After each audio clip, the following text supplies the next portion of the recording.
kapitoly 11. Prečo z nášho Slovenska toľko ľudí odchádza? Kvôli peniazom? Áno, aj. Ale aj pre životnú atmosféru, ktorá sa tu vytvorila. Čert by to vzal, ľudia si robia zle a ohovárajú sa, kýdajú jeden na druhého, kompenzujú sa na sociálnych sieťach. Tam majú obrovské ramená, podrážajú sa a pritom si myslia, že to je všetko normálne. Že si len chránia svoje záujmy. To nie je kapitalizmus. To nie je neviditeľná ruka trhu. To je strata hodnôt.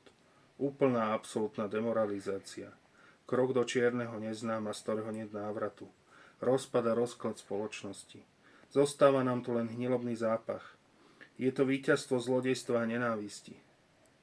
Víťazstvo sociopatov a kleptomanov. Ako v tomto celom prežiť? Ako tu zostať?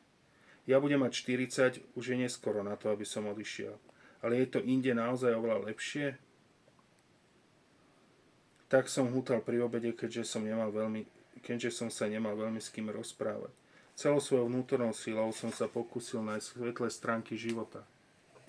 Pokúšal som sa oprieť o niečo pozitívne, o niečo, čo vo mne znova rozprúdi život a zbudí nádej, že všetko raz bude lepšie. Keď nie teraz, tak zajtra.